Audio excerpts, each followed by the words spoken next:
Hello and welcome to Unfold IAS, where we not only just unfold the facts but also analyze the critical thinking of UPSC. So, students, this is our fourth lecture in continuation of our series, which we have started for the UPSC Economics Prelims PYQs from the year 2015 to 2025. तो students already हमने 2024 and 25 के detailed discussion कर ली है and 2023 के first part में हमने approximate 7 to 8 questions discuss करे थे and अब ये वीडियो में हम अगले 7 to 8 क्वेश्चन डिस्कस करने जा रहे हैं जो प्रीलिम्स में 2023 में इकोनॉमिक्स में से पूछे गए थे. So as we all know कि 15 questions were asked in 2023 and जिनमें से हमने काफ़ी सारे क्वेश्चंस को डिस्कस करा था एंड इस बार हम इससे आगे वाले क्वेश्चंस को डिस्कस करेंगे गेन ऑफ 2023. ठीक है, तो हमारे पास देखिए ये क्वेश्चन आता है that is the government of India provides MSP for niger.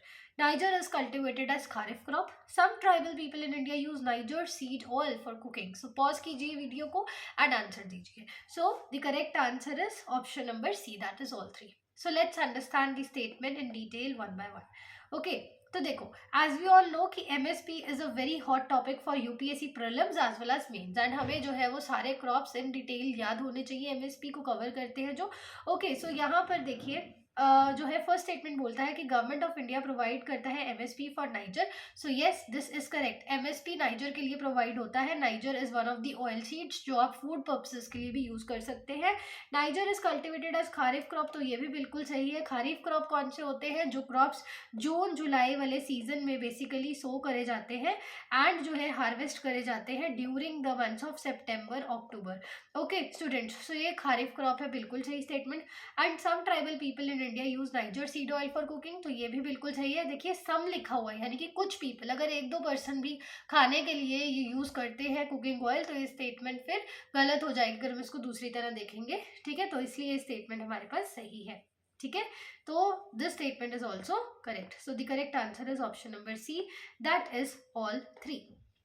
I hope this is clear. And students, if you want the details of MSP with mnemonics, comment section में comment कीजिए and आपको हम mnemonics के साथ provide कर देंगे MSP जो आपको on tips learn हो जाएगी आगे आने वाले prelims के लिए भी. Okay students, so चलते हैं अपने next question पर. This is consider the following investments in the following assets: brand recognition, inventory, intellectual property and mailing list of clients. How many of the above are considered as intangible investments? So students pause कीजिए video को and answer दीजिए.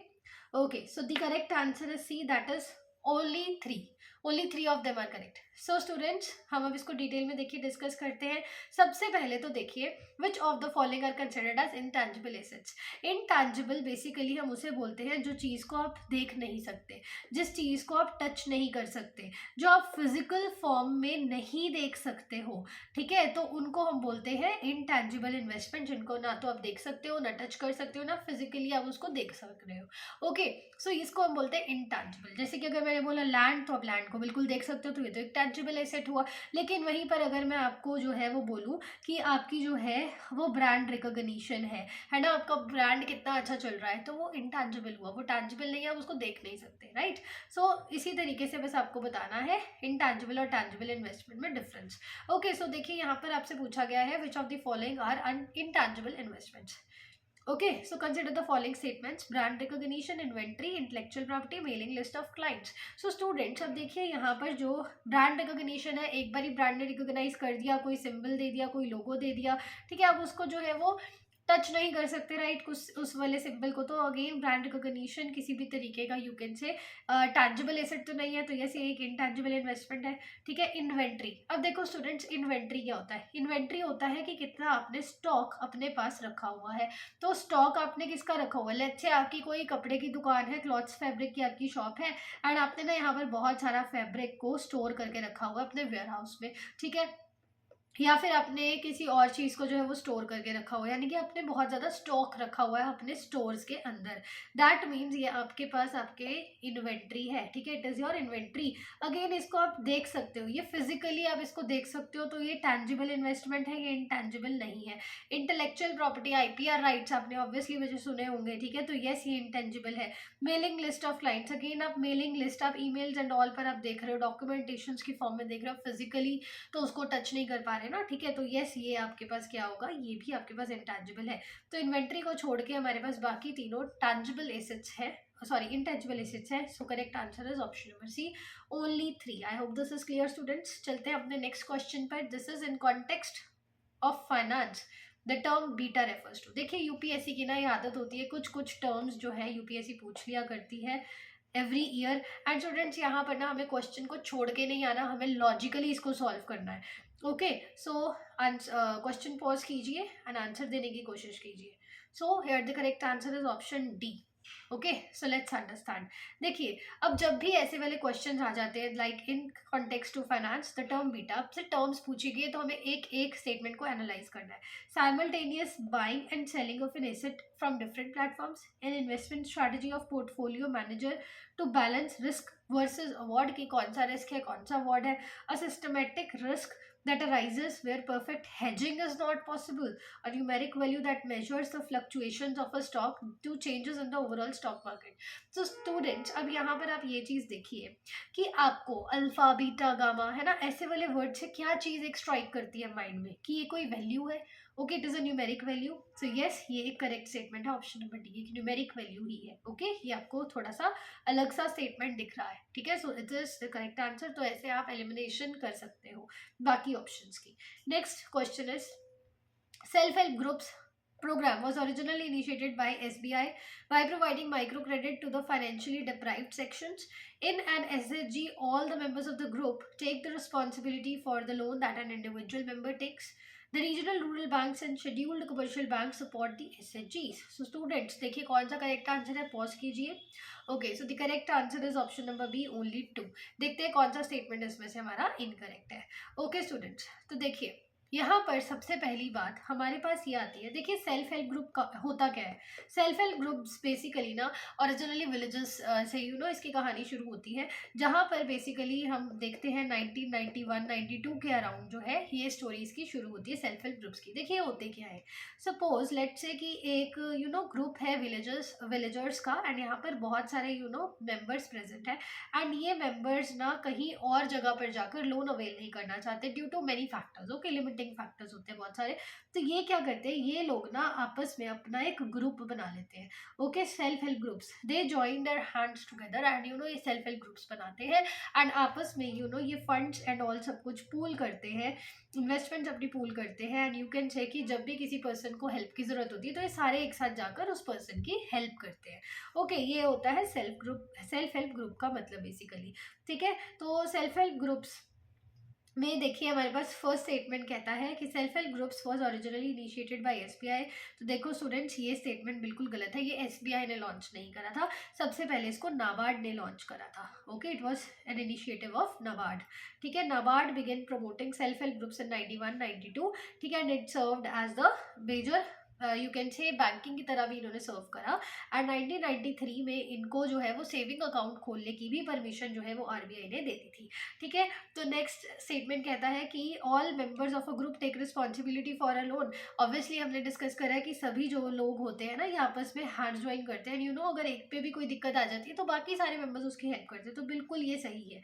RRBs that is regional rural banks and scheduled commercial bank support करते हैं एसएचजीज को, तो ये तो बिल्कुल ही बेसिक स्टेटमेंट है, तो ये करते हैं, that is option number B is correct है। चलिए नेक्स्ट हमारे पास स्टूडेंट्स क्वेश्चन है, consider the heavy industries, fertiliser plants, oil refinery, steel plants. तो इसमें आपसे ना बिल्कुल बेसिक पूछ लिया गया है कि green hydrogen is expected to play significant role in decarbonizing how many of the above industries. Students, अब ग्रीन हाइड्रोजन हमें पता है कि ग्रीन हाइड्रोजन है यानी कि ये इन्वायरमेंट फ्रेंडली है, ये इन्वायरमेंट को हार्म बिल्कुल भी नहीं कर रहा, ठीक है। दैट मीन्स जो है आप डीकार्बनाइज कर रहे हो। तो ऑब्वियसली अगर आपके पास ग्रीन हाइड्रोजन जैसा एक अच्छा फ्यूल आ जाता है तो कौन कौन सी हैवी इंडस्ट्रीज में से जो है वो डीकार्बनाइजेशन हो जाएगी। तो ऑब्वियसली देखो ऐसे बेसिक से क्वेश्चंस के लिए ना आपको कुछ सोचना ही नहीं है। ऑब्वियसली अगर वो 0.001% भी अगर हेल्पफुल होती है तो ऑब्वियसली वो डीकार्बनाइज करेंगी, ठीक है। तो यहाँ पर सीधे सीधे हमारा ऑप्शन नंबर होता है सी, दैट इज ऑल 3। तो अगर ग्रीन हाइड्रोजन आएगी तो आपके तीनों ही हैवी इंडस्ट्रीज को बूस्ट मिलेगी डीकार्बनाइज होने के लिए। चलिए नेक्स्ट क्वेश्चन है, India accounts for 3.2% of global export of goods Many local companies and some foreign companies operating in India have taken advantage of India's production linked incentive scheme. ठीक है, तो अब ये PLI से क्वेश्चन पूछ लिया गया है एंड अगेन जो है ये ट्रिक होती है जनरली कि यूपीएससी ना जनरली देखिए डेटा गलत कह देता है। यूपीएससी में जनरली जो है देखा गया है PYQs के थ्रू कि जितना भी डेटा है ना आपके पास जनरली वो थोड़ा सा मिसमैच करके दे दिया जाता है। ठीक है, क्योंकि इसको चेंज करना बहुत ईजी हो रहता है, राइट। सो यहाँ पर ना देखो, आप पॉज करो और आंसर दो एक बारी की क्या है।